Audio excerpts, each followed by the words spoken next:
Hey, Doug. Hope all's well with you and your family. Maybe you can just start taking us through how big it was to land a guy like Schobert and even Eifert, two obviously game changers on offense and defense. Well, when we first started looking, obviously we have a lot to do with our whole team, but specifically with the defensive side of the football. We started looking at, all the linebackers at, each position, whether it be a Sam linebacker, a Will linebacker, even working with the Mike linebackers, knowing that we felt very comfortable with Miles Jack being able to play really all three positions and play them all, what we feel is at a high level. And when we had the ability showed itself that we can go ahead and get a player with the caliber of Schobert, we went along and did that. Obviously, we feel that we've actually bettered ourselves at two positions. I talked to Miles. He's excited about it. He'll move to the will linebacker position. Quincy will back him up. Joe will be in the middle. Obviously we have Leon at Sam, and Cassius Marsh is another player that we acquired that can play that position and also give us some rush. So that's where we were with the linebacker position, and we still have a lot of work to do from a standpoint of depth and competition, along all three positions.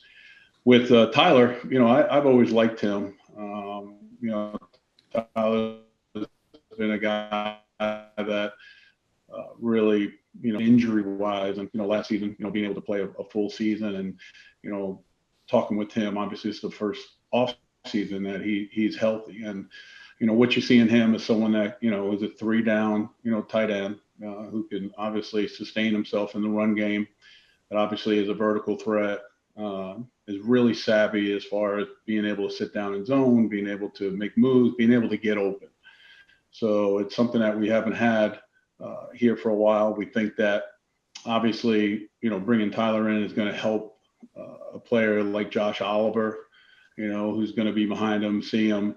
Also, you can see both those players on the field at the same time. James is obviously O'Shaughnessy's rehabbing. So we can't wait to get him back. We really felt that he was really playing his best football right before his injury.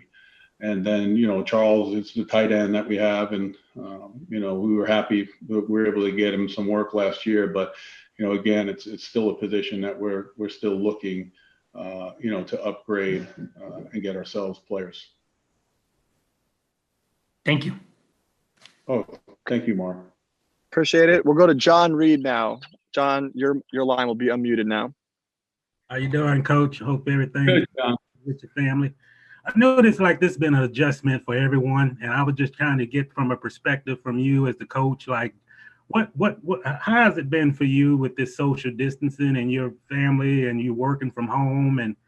And a second question to that is, like, do you monitor like what your players are doing? There's no off-season program, so are you monitoring or just checking in with them on some of the things that they've been telling you on how to stay in shape? And just overall, you from New York City, and just it's been very impactful up there, and just wanted to get your viewpoint on those things in regard to the virus. I think there's a lot of things. I think first and foremost, obviously, the safety precautions that you need to take. We've seen what this virus has done. And it's affected many people, obviously all over the world. So, taking it very seriously from the beginning. Right away we set up hand sanitizers amongst ourselves, even in our own home. Doing everything we can, making sure that there's distance and all the things that people are advising us to say. And then obviously we've seen what's happened in New York, and even in here in Florida, where we have a mixed community of young people and old people. Even with my parents who are in the villages, can't really go see them. Just kind of reaching out to them, saying, hey, if you need anything, I can drop stuff off at the door, because I really don't want them out, and there's really not a lot of contact.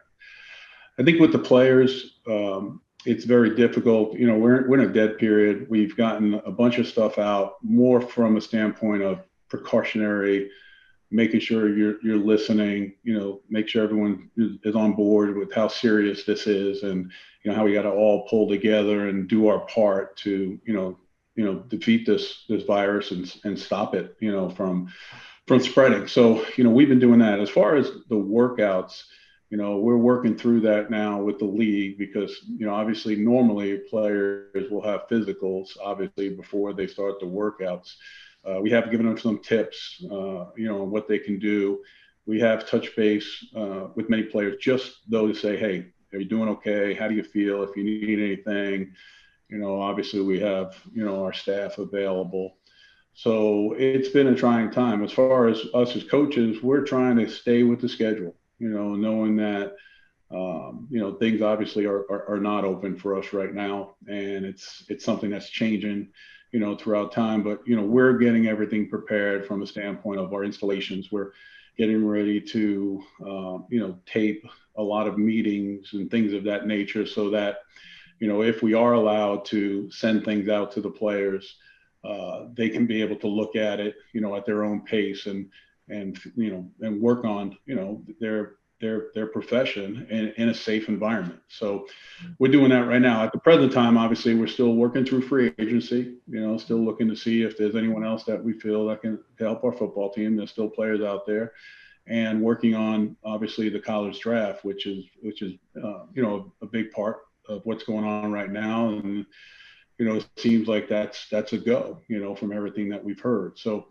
we're working through that. And I think what's tough for us as coaches is, we're like a lot of us, we're creatures of habit, where you wake up, you go into work, you get that cup of coffee, whatever you may do. And then now you find yourself having to reprogram yourself into probably just a routine, that's different, at home. So I try to, wake up at the same time, get the coffee at the same time, and really put my work day in. Doug, first up, what's the challenge for Gardner Minshew during this period of trying to get up to speed with what Jay Gruden likes to do if you guys are unable to have OTAs?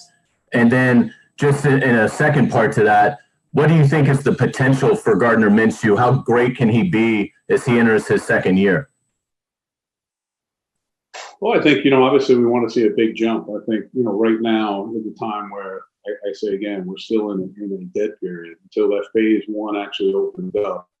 Then we'll be able to get our players the materials that they need. Obviously, there's going to be, some new things that we're going to have to learn. So, Gardner's always been he works at a very high level. So I'm not concerned about that. I talked to a couple of players, texted Gardner, but he's working extremely hard. He's doing everything he can, safety wise.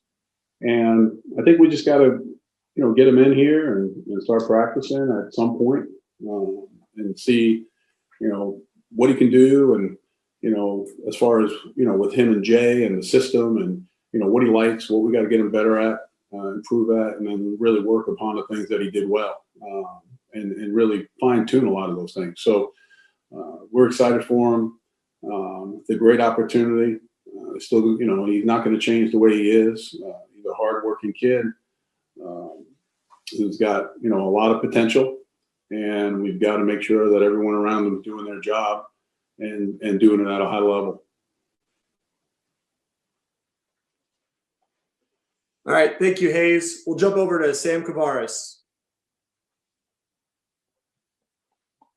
I guess that's a Leroy Neiman behind you there. Yeah, hey, I have a twofold. Not every press conference you do, you're standing in front of a Neiman. So, by the way, I have a twofold question. One is, you said to us a couple of months ago, I'll let the scouting staff know what kind of team I want this to be. Can you give us a broad view of what your vision of what your team should look like? And then I have a follow-up to that. Sure. I mean, we want to be a big, strong, tough, and smart football team. I think that we want players that really enjoy playing, that love the game. We don't want a lot of drama And we want people to be on the same page as far as, everything we're doing. It's all about, just trying to win. All the individual things will come, as we win football games. And that's the one thing that I've always tried to preach from the beginning. From when I first started coaching, whether it be a position coach, a coordinator, a head coach, those are the things that we're looking for. Now, specifically, Sam, obviously, defensively, we're looking to bring in people that obviously can stop the run. Usually bigger people can tackle better. They're a little bit bigger. As long as they're athletic enough and they can run their feet and run their hands, they can get people down on the ground. So that's a priority for us of what we're trying to accomplish there. I think, offensively, we're expecting our offensive line to take a big jump, from what they've done last year. But again, how many weapons, how many playmakers, do we have surrounding, the rest of the quarterback position? Do we have enough of those guys that can make plays? Because that's really the key when you look at it. The type of explosive plays are coming from guys that are playmakers. How has this worked? Can you give us kind of an example? You said you wanted to work directly with coaching staff, with the scouting staff. Can you give us kind of a mechanical, particularly in this time? Do you say, look, I want a player like, John Mackey, or I want a player like Rob Gronkowski, or, or I want to, how does that work when the two of you are working together and you said 97% of the time you fall onto the same player? It's a collaborative effort. I think that, obviously our assistant coaches, our coordinators, myself, Dave, his top guys, from the scouting department. So, the specifics with positions, like you mentioned, the tight end position. It's very rare, the John Mackeys and the Gronks and the guys in this world. Very few of those guys are in this league right now. So, how do we put together this position where, one guy may be a really good blocker, a good intermediate route runner, but really can't stretch the field? What's his value? What's a guy that can stretch the field, is a very good route runner, but maybe not give you what you want from a standpoint of blocking? So these are all the things that we look at, and then we try to say, okay, we feel good about this piece from the blocking end. We feel good about this pieces for the stretch and the vertical play. I think when we looked at the defense, I think this is probably a better example of, you're always looking for 3-down players. You're always looking for guys that can rush the passer, and that's a big thing, and people hear that all the time. Well, obviously anyone that's followed us knows that, we had struggled, playing against the run. And when you looked at, when we had Marcel in there, we did much better. Well, that was one player. Well, now, when we look at these players that we're bringing in, or players that we have on a team, we can't undersell, the value of somebody being able to stop the run, on first and second down. So we talk about the value, and then we look at the player, we say, hey, listen, if we can get something on third down, because we feel very good about, our guys on the edge being able to rush the passer. Really trying to, almost taking a baseball analogy, of really trying to be strong up the middle, with our two defensive tackles, our defensive tackle on the nose, and then obviously our Mike linebacker, and being able to point the defense and feed everything into them.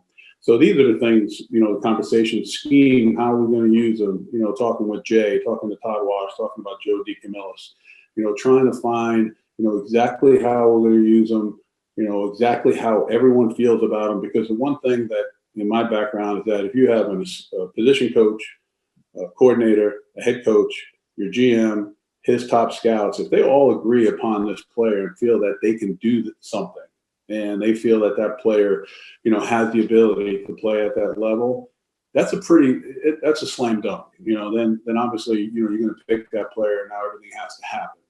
I think what happens is when people try to go outside the box a little bit and reach, whether it be,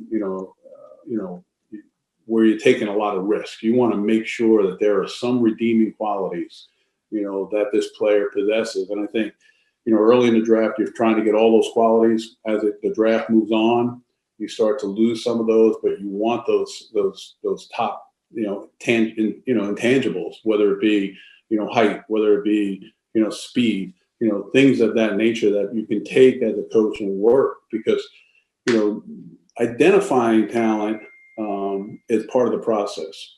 Developing a talent That's where we've got to do a good job as coaches. Thank you, Sam. We're going to go to Demetrius. Hey, Doug. I hope you're doing well. You kind of touched on it already, but the signings of Gunter, Marsh, and Al Woods, what do they sort of mean to you as far as the run game? And then you've also talked about how Gunter and Marsh specifically can be more versatile defensive players. They can play different positions. Was that sort of your plan going into this free agency period to get those kind of players? I think it always helps when you go in there and you can get players that, can play, multiple positions for you. I think it adds value to the player. I think, when you look at Woods, obviously someone I've known and played against, and, he's always a tough guy to move. And I think that he can give you at times good push, along with, like Taven's done for us, and he's getting better at it, giving us good push up that middle. And even when we put Smoot in there, inside, he's gotten some good rush for us. But, Al's a tough man to move. He's a big human being.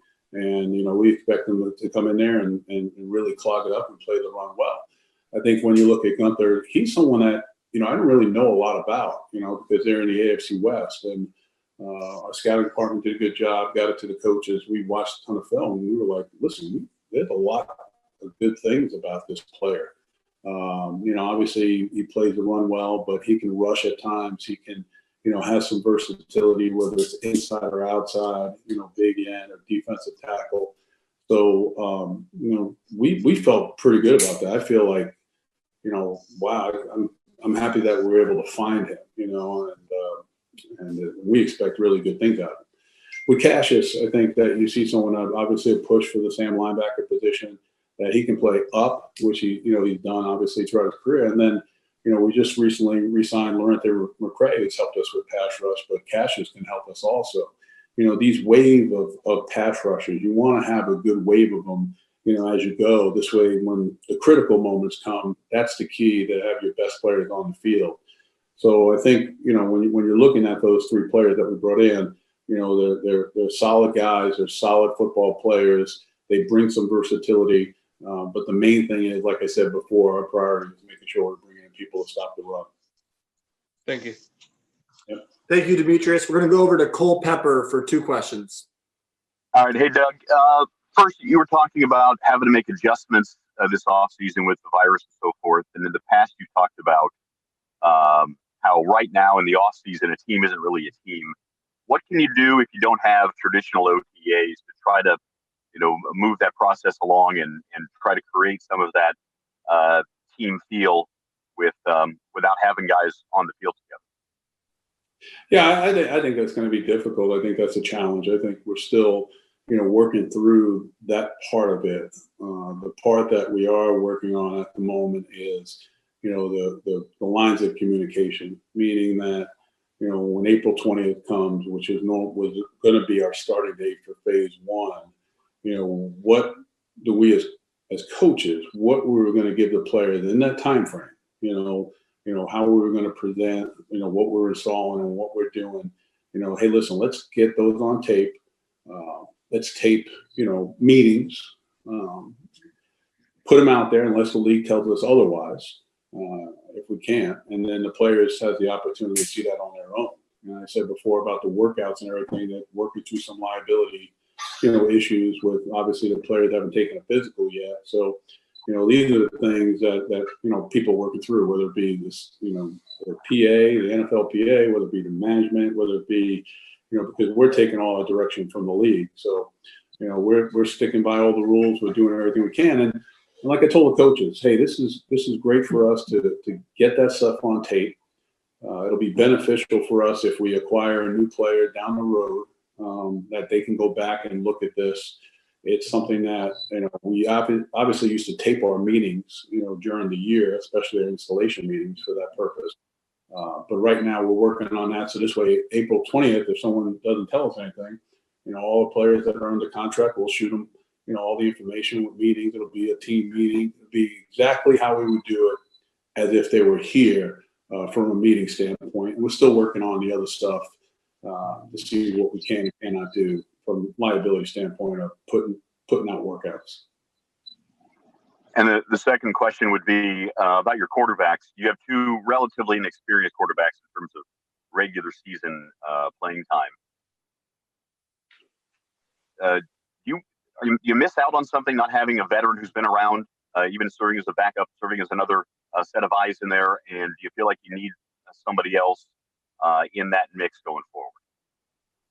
Well, yeah, I mean, I keep trying to, tell Jay to get in shape. I mean, we might take Jay Gruden. He might be a player coach like he was in the Arena League. But I think that's always good if you can have that person, that right guy that can go in there and win for you, that can, really help maybe a younger player along. I think, it's kind of a situation that I've talked about before when I was talking about Tyler Eifert, who's going to come in here and, what a great opportunity for Josh, to be around him and a great opportunity to learn from someone because, my experience as a player is you learn a lot, obviously, from the coaches.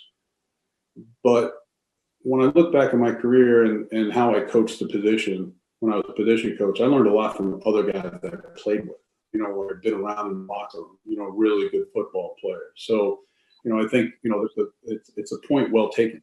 I think that if you don't have that, then where are you going to make up for it? Well, the position coach has to make up for that. The coordinator has to make up for that. Has to have that type of relationship that, you can, calm him down, or pick him up when he needs to be, things of that nature. But as far as, both Gardner and Josh, as far as, how they are, as far as their work ethic and how they study, there's no issues with that. So there's nothing from that standpoint. It would be something like I said before. Hey, look, when I was younger, this got me, or that type of experience. But we're relying on Jay and Ben, to be able to talk to our quarterbacks in that way. If we don't wind up, having a better quarterback presence in that position. All right, thanks, Doug. Yeah. Thanks, Cole. We'll go to John Ship. Thanks for taking the question. Hope you're doing well. Just how do you feel about where you guys are at cornerback right now, with Trey and DJ and some of the other guys there? And do you feel like that's a position that you could still be interested to add some guys to the mix too? Yeah, I think obviously, it's interesting that when you get asked a question of, what is your concern? How do you feel about this? For me, I'm always in this mode of, we do have a lot of draft picks. We do have some money left. Hey, how are we going to keep bettering this team? Cornerback, obviously, is a position. Safety is an issue. Linebacker, defensive line. I mean, even though we're, taking players and, putting them in a position, it's not like you say, okay, that's crossed off. Let's move on to the next. I think right now we're looking for what value we can get.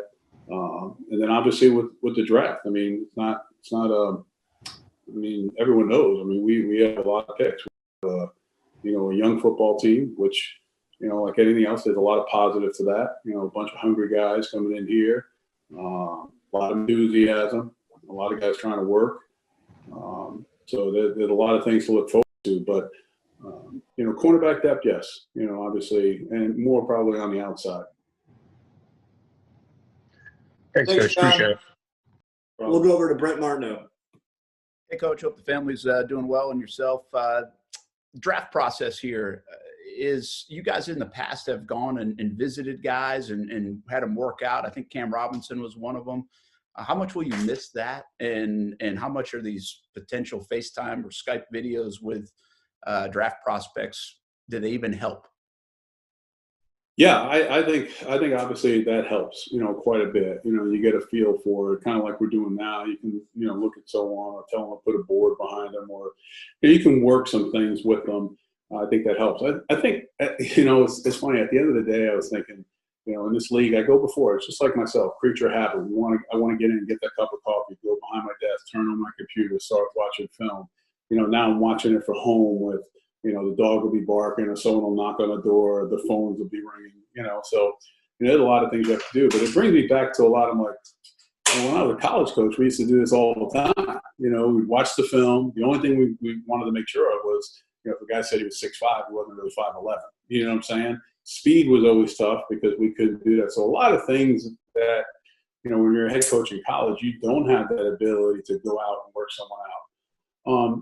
I do think that, I've always valued being able to work someone out if I was going to change their position, a tackle to a guard, a nose tackle to a three technique to end, or, things of that nature where you're looking about, hey, I'm going to change this guy. There's a lot of film, you know what I'm saying? I mean, there's a lot of film on these guys, good quality film. There's a lot of workouts. A lot of these players now are posting workouts, which you can get a chance to look at. So I think if you were a person that always wanted to get your hands on a guy and be able to, work him out all day and run him through a bunch of drills and feel comfortable and pick that player because of that, yes, then it will be a challenging time. But, we're all doing the same thing. I think that, your level of risk is probably a little bit greater. More importantly, because of the medical check.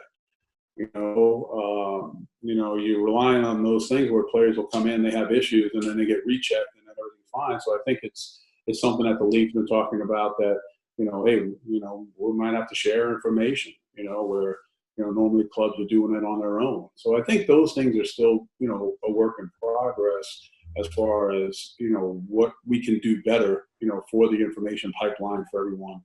But at the same chance, I look at it like, hey, this is like college. Here we go. All right, you watch a guy on film, you're like, boom, that guy can play. Let's go. Let's take it. And now we just make the call.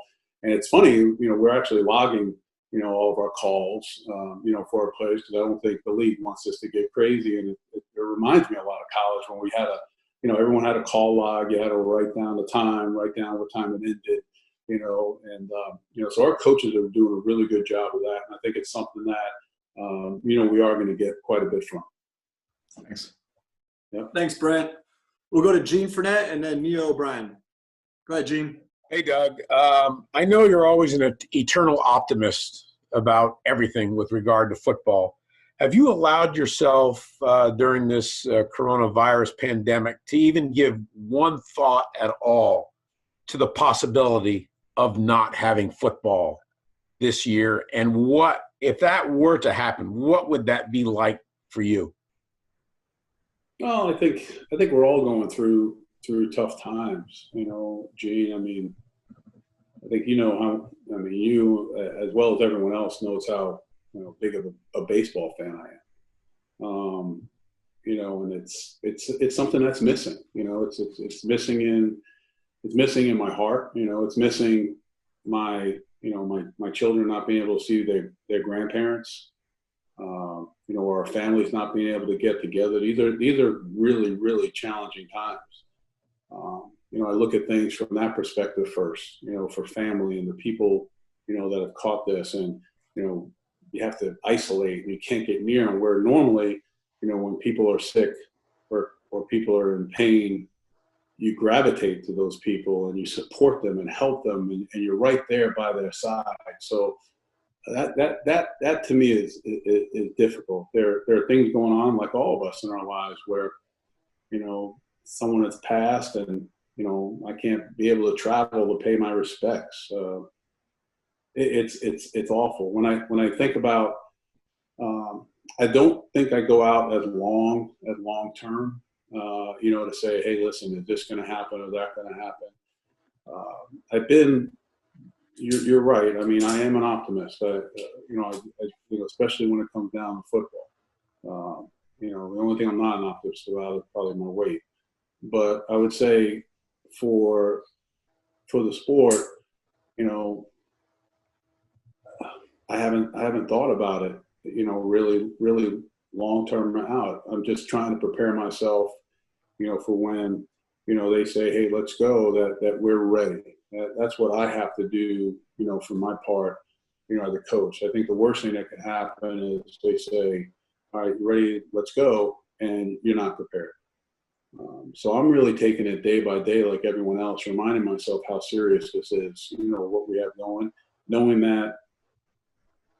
that takes priority over a season of sports, or how much we must feel that, that there's a missing piece, to our country, which is sports, which is part of our country. But more importantly, hey, we got to rally around, and hopefully that motivates us, to make sure that we're all taking, the right precautions and taking advantage of, all the safety regulations and things like that we've been getting. Thanks. All right. Thank you, Gene. We'll go to Mia, and then we'll finish with D-Rock.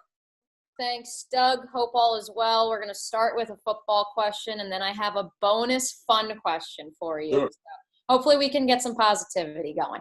First things first, where does this roster still have to grow on offense in order to give Gardner the best chance to succeed with the most weapons possible? I know you kind of alluded to that already, the question of, are there enough weapons right now?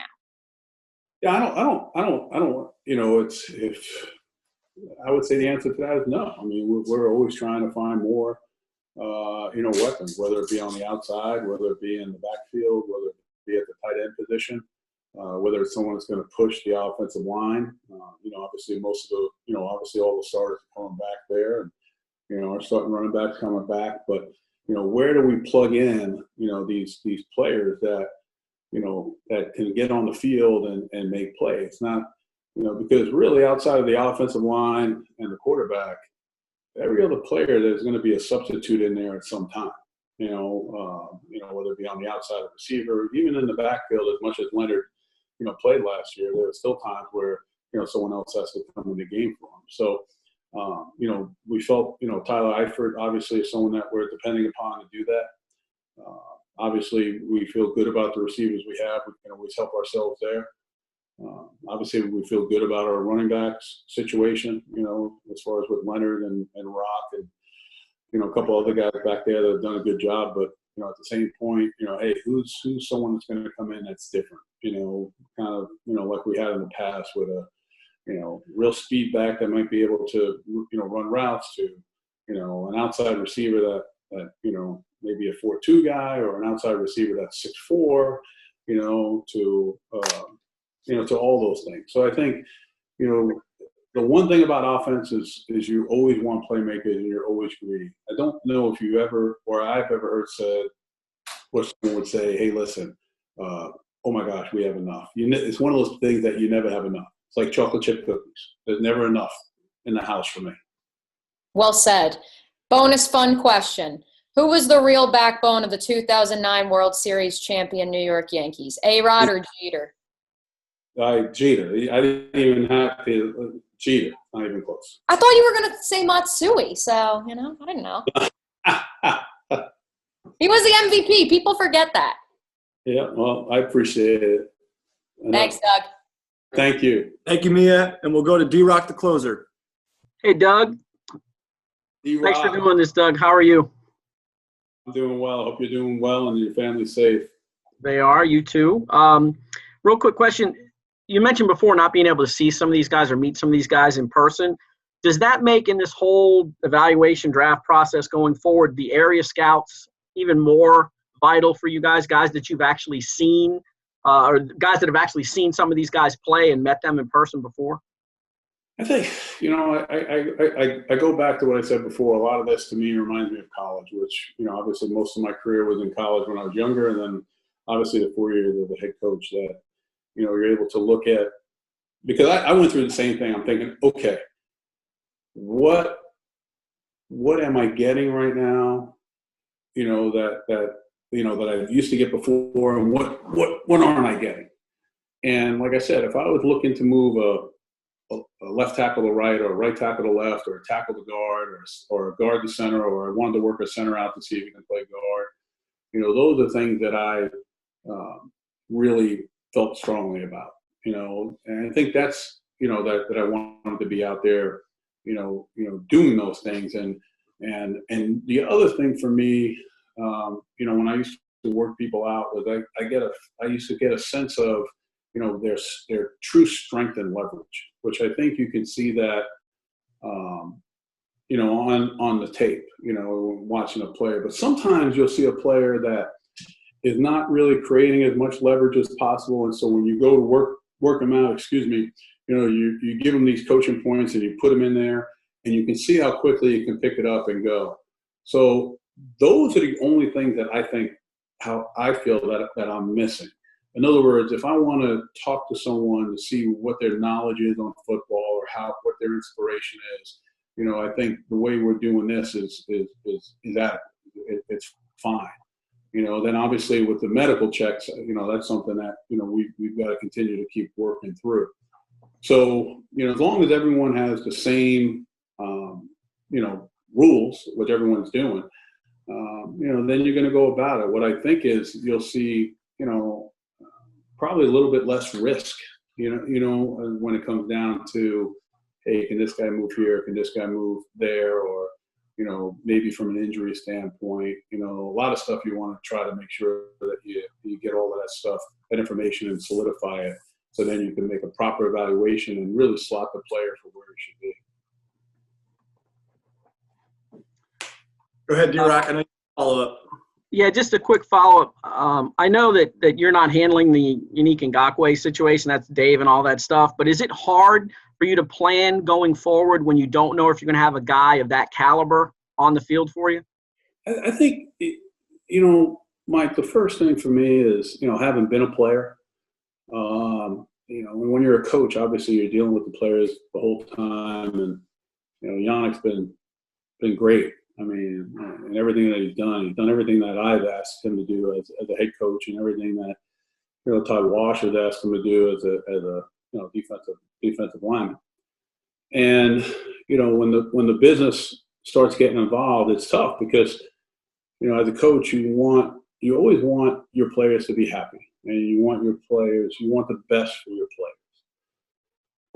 So from that standpoint, I understand the challenges that are going on, for Jan. And, when you look at, our organization and how much, we appreciate him and love him, I think, the organization and the rules of the league and the CBA, I think, the players have rights and the teams have rights. And what you do as a coach is you hope that, hey, all this stuff can be resolved in a positive way, for everyone. So, I'm just hoping that, somewhere down the line or somehow, all this stuff can, be resolved in a way. But again, I understand, both sides to it. And it's a part that I've always struggled with, the business end of it. We do it. It's not only with players, it happens on your staff. We've had assistant coaches where, they've been offered, good deals and better than the ones that, maybe presently they've had. And, at the end of the day, we deny permission, and they have to stay. So it's, it's just tough. It really is. And, especially with the player that's done everything he asked. So, I'm hoping that, somewhere along the line, we can get this situation resolved.